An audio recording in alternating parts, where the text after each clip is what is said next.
ಅಯ್ಯೋ, ಬೀದಿ ನಾಯಿಗಳಿಗೆ ಇದೆಂತ ದುರ್ಗತಿ. ರಾಣೆಬೆನ್ನೂರು ಬೀದಿ ನಾಯಿಗಳ ಸಂತಾನಹರಣ ಶಸ್ತ್ರಚಿಕಿತ್ಸಾ ಕೇಂದ್ರ ಮತ್ತು ಆಶ್ರಯ ತಾಣದ ದುಸ್ಥಿತಿ.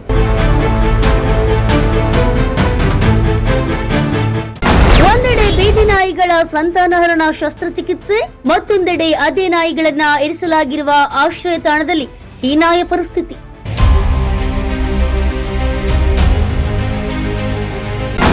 ಗಬ್ಬೆದ್ದ ಆಶ್ರಯ ತಾಣ, ನೊಣಗಳ ಹಾವಳಿಯಲ್ಲಿ ನಾಯಿಗಳ ಆರೈಕೆಗೆ ಹಣ, ಪರಿಸ್ಥಿತಿ ಮಾತ್ರ ಹೀನಾಯ.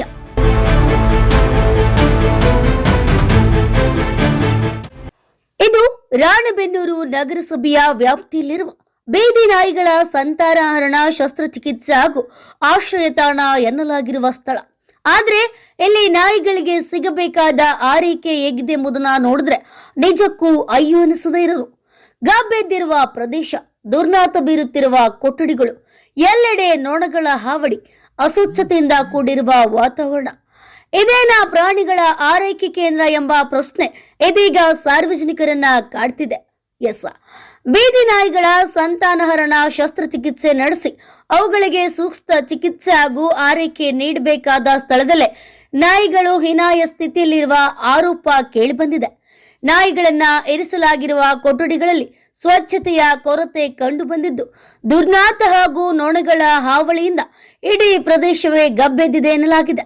ಇನ್ನ ನಾಯಿಗಳಿಗೆ ಸೂಕ್ತ ಆಹಾರ, ನೀರು ಹಾಗೂ ವೈದ್ಯಕೀಯ ಆರೈಕೆ ದೊರೀತಾ ಇದೆಯೇ ಎಂಬುದು ಇದೀಗ ಪ್ರಶ್ನೆಯಾಗಿದೆ. ಪ್ರಾಣಿಗಳ ರಕ್ಷಣೆ ಹೆಸರಿನಲ್ಲಿ ಲಕ್ಷಾಂತರ ರೂಪಾಯಿ ಖರ್ಚು ಮಾಡಲಾಗ್ತಿದೆ. ಆದ್ರೆ ವಾಸ್ತವದಲ್ಲಿ ನಾಯಿಗಳ ಪರಿಸ್ಥಿತಿ ಮಾತ್ರ ಶೋಚನೀಯವಾಗಿದೆ ಎಂಬ ಆರೋಪ ಕೇಳಿಬಂದಿದೆ. ಸಂತಾನಹರಣ ಶಸ್ತ್ರಚಿಕಿತ್ಸೆ ಬಳಿಕ ನಾಯಿಗಳಿಗೆ ಅಗತ್ಯವಿರುವ ವಿಶ್ರಾಂತಿ, ಸ್ವಚ್ಛತೆ ಮತ್ತು ವೈದ್ಯಕೀಯ ಮೇಲ್ವಿಚಾರಣೆ ನೀಡಬೇಕಾಗಿದ್ರು ಇಲ್ಲಿನ ಪರಿಸ್ಥಿತಿ ಸಂಪೂರ್ಣ ನಿರ್ಲಕ್ಷ್ಯಕ್ಕೆ ಹಿಡಿದ ಕನ್ನಡಿಯಂತಿದೆ ಎಂಬ ಆರೋಪಗಳಿದೆ. ನಗರಸಭೆಯ ಅಧಿಕಾರಿಗಳು ಈ ಬಗ್ಗೆ ತಕ್ಷಣ ಗಮನ ಹರಿಸಿ ನಾಯಿಗಳಿಗೆ ಸೂಕ್ತ ಆರೈಕೆ ಹಾಗೂ ಸ್ವಚ್ಛ ವಾತಾವರಣ ಕಲ್ಪಿಸುತ್ತಾರಾ ಅಥವಾ ನಾಯಿಗಳ ಈ ದುಸ್ಥಿತಿ ಹೀಗೆ ಮುಂದುವರಿಯುತ್ತಿದೆಯಾ ಎಂಬುದನ್ನು ಕಾದು ನೋಡಬೇಕಿದೆ. Bureau report, news pulse, Ranebennur.